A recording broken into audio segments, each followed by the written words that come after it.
welcome back to my channel. I know, long time no see. I know I disappeared for pretty much the last half of 2025, but I have returned. Them weapons forming against me were looking like they were gonna prosper, so I had to retreat into a little cave, process everything going on in my life because it was and is a lot. And I broke my promise. I said, I was going to film everything going on with me, document this debut author journey of mine and take you guys along for the ride. And then I dipped. So for that, I apologize. I will do better in the future. I swear to you, I'm going to do better because that is not how you take somebody along on the journey for you. You don't just dip and then, say sayonara. That's not how it goes. So I'm going to do better.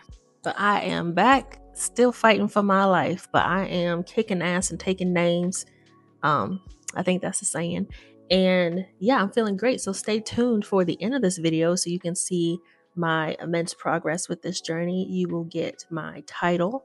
You will get my cover debut. You will get my release date. You will get it all. So stay tuned for that. But for now, let's go ahead and get into the title of this video, the reason you clicked on this video. We're going to get into the 3 things that I learned in 2025, what I took from 2025, what I'm taking with me into 2026.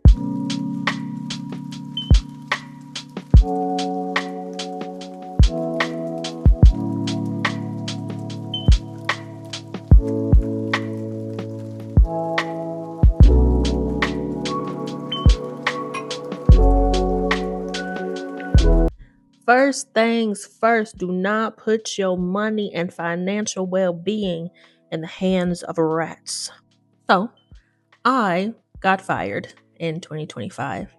I'm going to make a video in the future detailing all of the craziness of that because it is a very long and crazy story, and I'm sure a lot of you will be able to relate.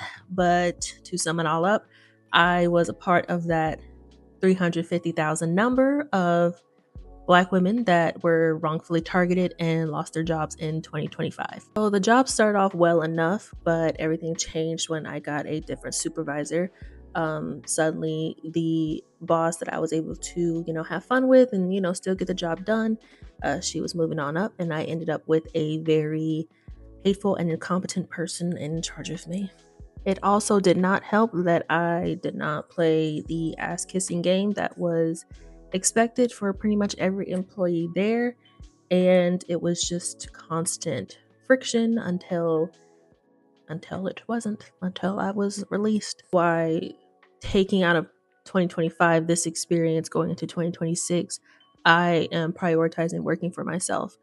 I'd already told you guys that writing was my dream, and I want to make this book happen and all of that, but which is still facts, but now there's this added layer of I have to make this work. I have to work for myself and do what I need to do to sustain myself from my dream. I need the two to correlate. I don't want to put myself in a position ever again to work so hard and endlessly for somebody who's just going to mistreat me, talk about me behind my back, talk about my hair, and so many things, y'all. So many things I'm going to get into in a future video. Now, jumping off of that point, my second biggest lesson of 2025, find your why and cling to it for dear life.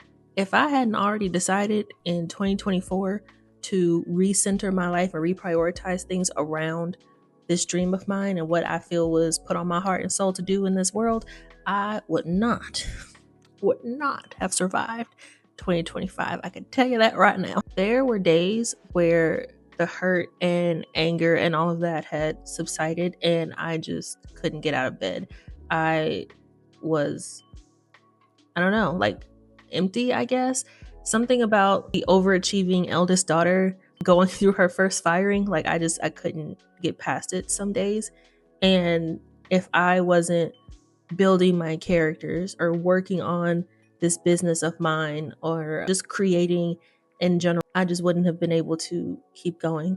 And I think a lot of that was also the circumstances under which I was fired. Like it wasn't, oh, she's not showing up or, whatever craziness you need to do to get fired. For me to just be targeted that way and just experience so much hate and so much malicious intent, and to be so stressed to go into work every day and have to see this person, have to talk to this person, and she'd be going out of her way to make me see her, make me talk to her, and creating all these unnecessary meetings so I would have to just be around her. It was so draining, and it was just a draining that continued after I no longer had to be around her.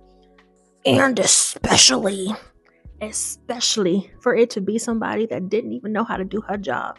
Somebody that's, y'all know that person that's in charge of you and can't even do your job, but trying to tell you how to do your job. But they supposed to tell you how to do it. They supposed to help you do it, but they can't because she don't even know how to do her job. That especially, the layer of incompetence, I think, is what drove my anger for a lot of that. Because at least if you're going to be making up these things to get onto me, let them be real things. Let them be competent things, and they never were, because she didn't know how to do her job. And anyway, to circle back to the things I was saying to get me out of the bed, yes, I did start my own LLC. I know that that is contrary to what a lot of professional self-published authors will say.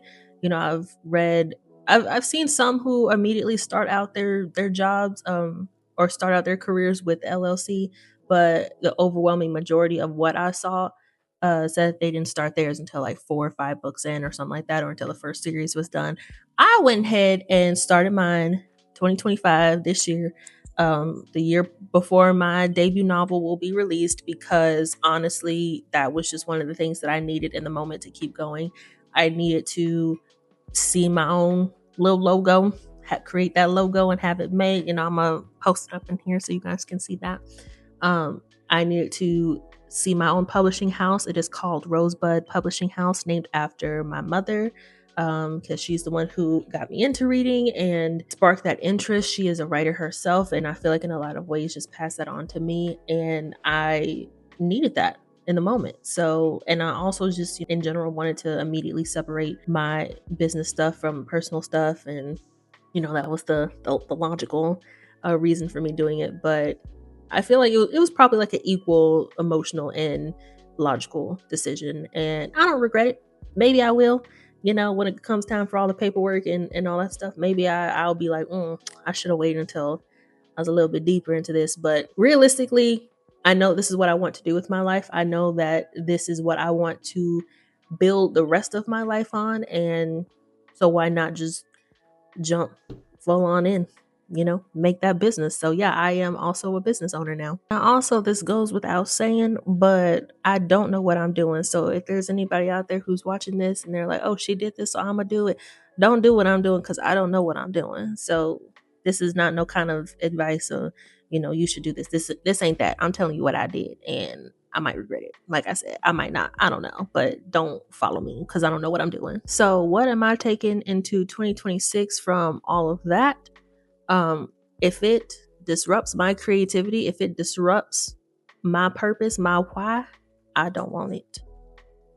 I'm gonna leave it right there. If I feel like it could be anything, it could be another person, like my former supervisor, anything that disrupts my peace and therefore disrupts my creativity, I don't want it. It's getting stopped right then and there. If this ain't getting put on the back burner no more, this is the full burner. This is the whole stove, is this career. And if it ain't building with that, if it's not helping that and encouraging that, I don't want it. Now, the third and final thing that 2025 has taught me is that community is everything. We about to get a little heavy here, so I guess, trigger warning. I don't know how trigger warnings work for real, but it's a little sad, so trigger warning. My brother was diagnosed with a terminal cancer in September 2024.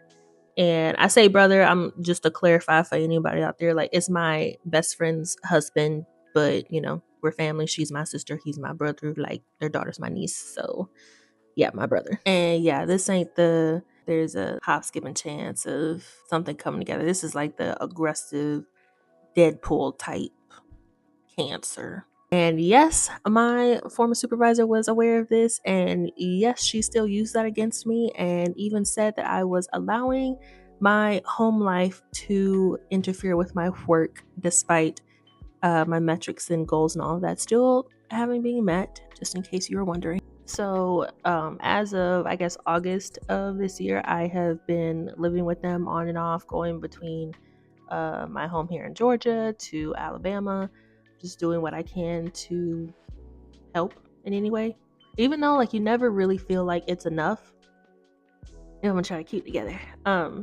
You never really feel like it's enough because there's no amount of dishes or, you know, giving my niece bath time or reading her a story. There's nothing that I can do to really affect the diagnosis.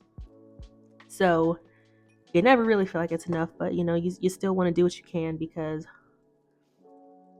you love them. This is your family, so you just wake up every day and just give it your best. I'm sorry, y'all. I told y'all in some earlier videos that I am a crier, so woo. Anyway, so we've really just been holding on to each other during this season.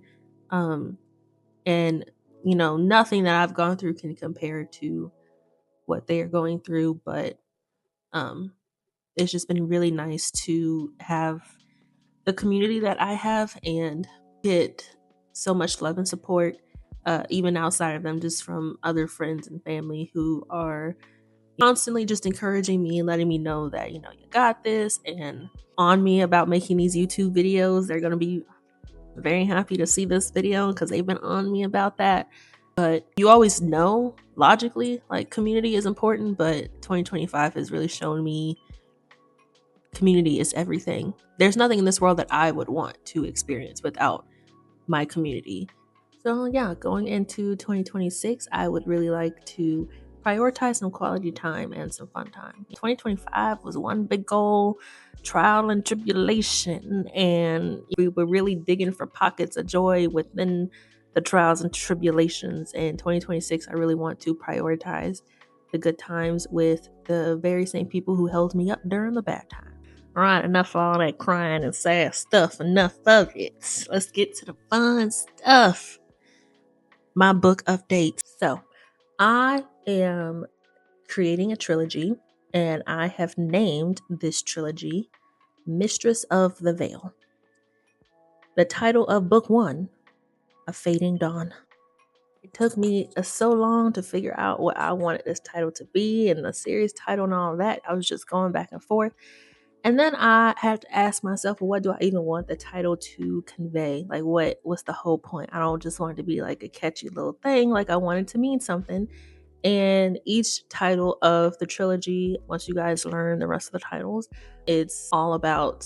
Actually, no, I was about to say my interpretation and say too much. I want y'all to come up with your own interpretations once the whole trilogy is released. I'm gonna just backpedal on that. We gonna save that. Now insert book cover here. Marvel at it. Pause the video. Look at all the details. It was very important to me that I had this professionally done because, as I said earlier, I want to work for myself. I want my LLC, Rosebud Publishing House. I want that to 100% sustain me by this time next year. I'll be honest with y'all. And they say you shouldn't be telling your hopes and wishes and dreams or whatever out to the masses. I don't care, because I'm so determined to make it happen that nothing's gonna stop me. So I'm just gonna say it. Like, that's what I want. So yeah, got this professionally done. I absolutely love the title. I love the colors. My best friend was actually instrumental with helping me with the color scheme and me telling her what I wanted it to convey. She is an artiste, immaculate artiste, so she was able to help me with that. Again, community is everything. And insert blurb here. Pause the video so you can Now, as you can see, this will be a romantic fantasy. We've got some predator and prey to lovers. We've got a little forced proximity. We've got a little grumpy sunshine action. We've got the morally gray, a little morally black FMC. We've got spice. She's a succubus. So y'all know what she sustains herself on. If you don't know, look up what a succubus is. We've got it, but it's spice that makes sense. I promise. It's not just thrown in there willy-nilly.